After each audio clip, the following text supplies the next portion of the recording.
जो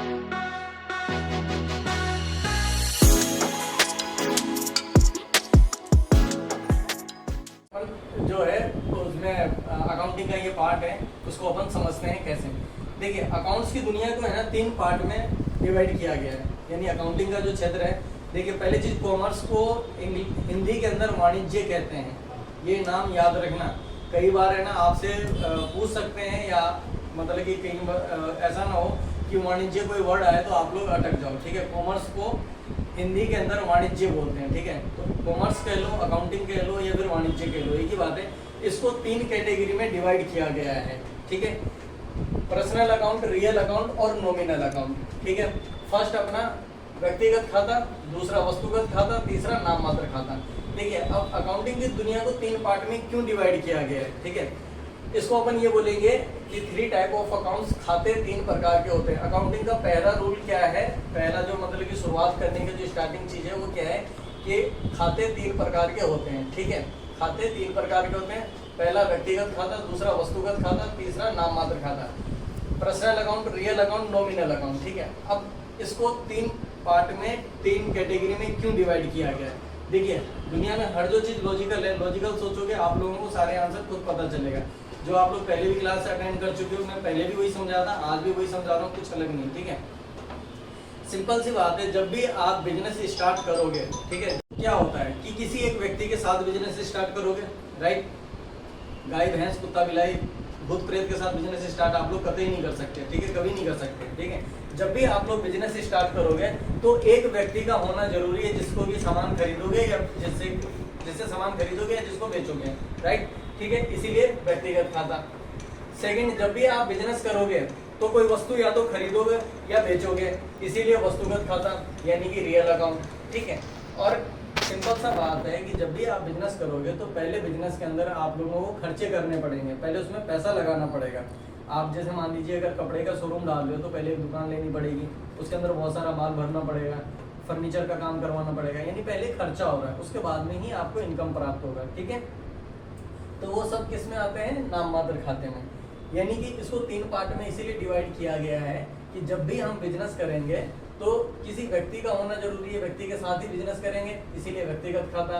कोई वस्तु खरीदेंगे या बेचेंगे, इसीलिए वस्तुगत खाता। और जब भी बिजनेस करेंगे तो उसके अंदर पहले हमें खर्चे करने पड़ेंगे, बाद में ही लाभ यानी कि प्रॉफिट प्राप्त होगा, तो इसीलिए ये नाम मात्र खाता। ये सब, ये जो लास्ट के जो मैंने आपको बताया कि खर्चे और लाभ ये किस में आते हैं, ये नाम मात्र खाते में आते हैं। ठीक है, अब इसके बाद समझते हैं कि व्यक्तिगत खाता क्या होता है, वस्तुगत खाता क्या होता है, और नाम मात्र खाता नॉमिनल अकाउंट क्या होता है। ठीक है, अब समझिए, व्यक्ति, हम व्यक्ति किसको मानेंगे, जो जीवित है। मैं व्यक्तिगत खाते की परिभाषा बता रहा हूँ आप लोगों को। देखिए, परिभाषा से मतलब ये कि जो आप लोगों के समझ में आए। ठीक है, अपने को कोई फिक्स फॉर्मेट रटना नहीं है, क्योंकि रट लोगे आप किसी एक लेवल पे जाके अटक जाओगे। ठीक है, इसलिए रटना नहीं है। व्यक्तिगत खाता क्या होता है वो अभी अपन समझ रहे हैं कि व्यक्तिगत खाता क्या होता है। जीवित व्यक्ति से संबंधित सभी खाते व्यक्तिगत खाते कहलाते हैं। क्लियर, कोई भी आपसे पूछ सकता है। ठीक है, सिंपल लेवल पे भी पूछ सकता है, अपर लेवल पे भी पूछ सकता है। ठीक है, कि वो आपसे ये पूछेगा कि खाते कितने प्रकार के होते हैं, तो खाते 3 प्रकार के होते हैं, personal account, real account, nominal account. ठीक है, वो ये पूछ सकता है कि व्यक्तिगत खाता क्या होता है। तो व्यक्ति अपन किसको बोलेंगे, जो जिंदा है उसी को तो व्यक्ति बोलेंगे। तो जीवित व्यक्ति से संबंधित सभी खाते व्यक्तिगत खाते कहलाते हैं। ठीक है, फिर सेकंड अपन बात करते हैं रियल अकाउंट की, कि रियल अकाउंट क्या होता है, यानी वस्तुगत खाता क्या होता है। वे सभी वस्तुएं जिन्हें हम देख सकते हैं, वो छू सकते हैं, वस्तुगत खाते। ठीक है, यानी कि अगर इस अपने कमरे की बात करें, क्लासरूम की, तो अपना ये टेबल हो गया, वस्तुगत खाता, पंखा हो गया, वस्तुगत खाता, बोर्ड हो गया, वस्तुगत खाता, कंप्यूटर आपका हो गया, वस्तुगत खाता, आप लोगों के पास में मोबाइल है, वस्तुगत खाता। ये सब वस्तुगत खाते के अंदर आ गए। समझ में आ गया, वे सभी वस्तुएं जिन्हें हम देख सकते हैं, व छू सकते हैं, वस्तुगत खाते कहलाते हैं। फिर से पहले पे चलता हूँ।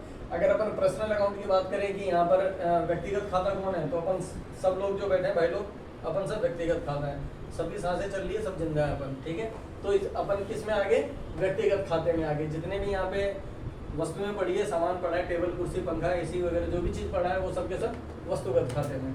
फिर अपन बात करेंगे नाम मात्र खाता क्या होता है। समस्त हानि व खर्चे तथा आय व लाभ ये सभी के सभी किस में आएंगे, नाम मात्र खाते में। ठीक है, देखिए हानि व खर्चे नॉर्मल लोगों के बोलचाल में क्या होता है कि शुभ लाभ, लाभ हानि एक साथ अपन बोलते हैं। ठीक है, जब आप लोग अकाउंटेंट बनने के लिए जा रहे हो तो अब आप लोगों को थोड़ा सा चेंज होना पड़ेगा। आप लोगों को बोलना है समस्त हानि व खर्चे तथा आय व लाभ, यानी हानि व खर्चे को तो एक साथ रखना है। जब भी आप बिजनेस करने के लिए जाओगे तो पहले खर्चे करने पड़ेंगे, लॉस भी उठाना पड़ेगा, उसके बाद ही तो प्रॉफिट प्राप्त होगा। तो इसीलिए समस्त हानि व खर्चे, पहले हानि व खर्चे तथा आय व लाभ। ठीक है, ये सभी के सभी किस में आते हैं, नाम मात्र खाते में आते हैं। ठीक है, अब ये जो रूल्स लिखा हुआ है नियम, इसको बोलते हैं अकाउंट का गोल्डन रूल। तो अच्छे से समझना है अपने को, ये याद रख लीजिए। देखिए गोल्डन रूल, आप लोग कभी इंटरव्यू में जाओगे ना तो वो आपसे सीधा बोल सकता है कि गोल्डन रूल बताओ, तो वहाँ पे अटकना नहीं है कि यार ये गोल्डन रूल क्या होता है। ठीक है, ये अकाउंट्स का गोल्डन रूल है। व्यक्तिगत खाते का रूल क्या है, पाने वाले व्यक्ति को नाम करो, देने वाले व्यक्ति को जमा करो। नाम करने को अगर अपन अकाउंटिंग लैंग्वेज में बात करें तो उसको बोलते हैं डेबिट करना, और जमा करने को अगर बात करें तो उसको बोलते हैं क्रेडिट करना। यानी नाम को बोलते हैं डेबिट और जमा को बोलते हैं क्रेडिट। ठीक है, अब इसको अपन एक एग्जांपल से समझते हैं सिंपली, कि पाने वाले व्यक्ति को नाम करो। सपोज इनकी आप लोग मॉर्निंग में उठे, ठीक है, किसी जो भी पास के आप लोगों की किराने की शॉप है वहाँ पर आप गए। ठीक है, वहाँ पे आपने बोला शॉपकीपर को, दुकानदार को कि अंकल मुझे एक दूध की थैली दे दीजिए। ठीक है, वो क्या करेंगे, आपको एक दूध की थैली दे देंगे। आप उनको बोलेंगे कि अंकल अभी पैसा नहीं, मैं शाम को पैसा दूंगा। तो वो क्या बोलेंगे, छोटू भैया के नाम लिख दे, यही बोलेगा। समझ में आ रहा है जी? तो क्लियर। आप किसी भी दुकान वाले के पास में गए, वहाँ से आपने सामान लिया, आपने बोला कि भैया अभी पैसे नहीं है, मैं बाद में दूंगा। तो वो क्या बोलेगा, जो भी वहाँ पे काम करने वाला लड़का होगा, छोटू भैया के नाम से लिख दे, जीतू जी के नाम से लिख दे कि ये सामान लेके गए। यानी आपको उन्होंने क्या कर दिया, डेबिट कर दिया। क्लियर, समझ में आ गया। फिर शाम को जब आपके पास पैसे आए, आपने उसको देने के लिए गए या कल देने के लिए गए, अंकल ये लो पैसे, कल जो मैं आपसे दूध की थैली है जो भी सामान लेके गया था ये उसके पैसे हैं। तो वो क्या बोलेंगे दुकानदार, छोटू भैया के नाम, भैया के पैसे आ गए उनको जमा कर दे, यही बोलेंगे। ठीक है, तो देखिए अकाउंटिंग क्या है, अकाउंटिंग वही है जो दिन भर आप लोग करते हैं। हर इंसान एक अकाउंटेंट है। बस यहाँ पर क्या है कि आप लोगों को एक सही तरीका बताया जाता है अकाउंटिंग को करने का। कभी तो ऐसा नहीं हुआ है कि आप लोगों ने किसी को पैसे दे दिए और फिर लेना भूल गए। आज तक ऐसा हुआ है? अगर किसी को 500 रुपये दिया, नहीं हुआ किसी को अगर आप लोगों ने 500 रुपये दिया, उसमें से 300 रुपये उसने दे दिया, तो ये तो याद है ना यार कि 200 रुपये हम और मांगते हैं उससे। वही अकाउंटिंग है। हर इंसान दिन भर अकाउंटिंग करता है। पेट्रोल पंप पे जाते हो, 200 का नोट देते हो, 150 रुपये का पेट्रोल लेते हो, तो 50 रुपये वापस मांगते हैं ना अपन उससे। वही अकाउंटिंग है। वही यहाँ पर अपन सिस्टमेटिक तरीके से समझेंगे। ठीक है, तो पाने वाले व्यक्ति को नाम करो यानी कि डेबिट करो, देने वाले व्यक्ति को जमा करो यानी कि क्रेडिट करो। ठीक है, समझ में आ गया। चलिए फिर अपन बात करते हैं वस्तुगत खाते की। एक मिनट, इस पे वापस से आते हैं। देखिए व्यक्तिगत खाता, पाने वाले, देखिए एक व्यक्ति क्या है, या तो पाएगा कोई भी चीज या फिर देगा, तीसरी कोई कंडीशन नहीं हो सकता। ठीक है, जैसे कि आज ये मेरे पास में मार्कर है, अगर आप मुझसे ये छीन रहे हो तो भी तो पाने वाले व्यक्ति आप हो गए और देने वाला व्यक्ति मैं हो गया। क्लियर, स्पष्ट। ठीक है, व्यक्तिगत खाते का सिंपल सा है कि व्यक्ति है या तो पाएगा या फिर देगा, तीसरा कोई चीज हो ही नहीं सकता। ठीक है, अब अपन आते हैं वस्तुगत खाते पे, रियल अकाउंट पे। आने वाली वस्तु को नाम करो यानी कि डेबिट, और जाने वाली वस्तु को जमा करो यानी कि क्रेडिट। ठीक है, अब देखिए वस्तु है या तो आपके घर में आएगा या जाएगा। अपन नॉर्मल बोलते हैं यार कि दिवाली पे तो हमारे पास नई कार आएगी, नई बाइक आएगी, या हमारे घर में नया फ्रिज आने वाला है, अपन ऐसे बोलते हैं ना। तो वस्तु क्या है, वस्तु या तो आएगा या जाएगा। तो आने वाली वस्तु को नाम करो और जाने वाली वस्तु को जमा करो, यानी कि जो भी चीज़ आप लोगों के पास में आ रहा है, बिजनेस करेंगे आप लोग, तो जो भी चीज़ आप लोगों के पास में आ रहा है उसको तो डेबिट करना है, और जो चीज़ जा रहा है आपके पास से उसको क्रेडिट करना है। जैसे कि मान लीजिए इस दिवाली पे आप लोग कंप्यूटर खरीदने वाले हो। ठीक है, कंप्यूटर खरीदने वाले हो तो आप लोगों के पास में क्या आएगा, कंप्यूटर आएगा।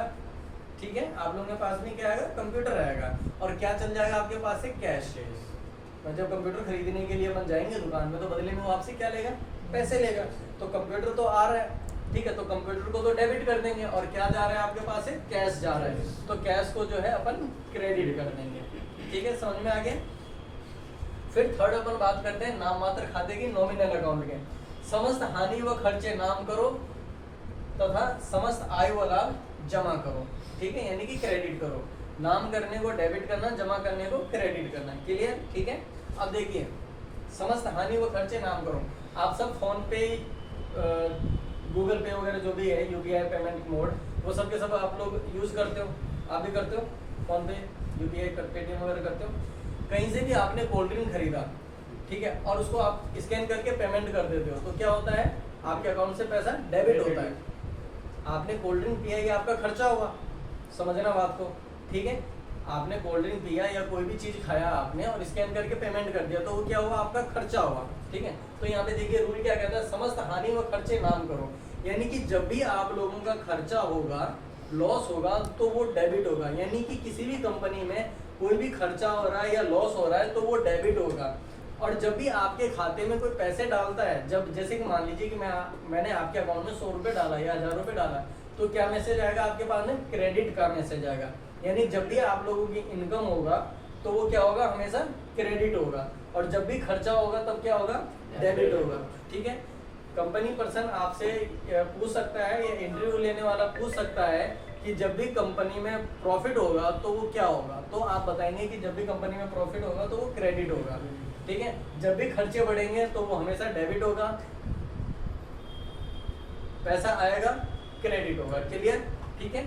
अब सबसे इम्पोर्टेंट चीज ये है कि देखिए, आप लोगों ने क्या करना है कि माइंड एकदम स्थिर करके हमेशा ये सोचना है कि आपकी बॉडी है एक कंपनी।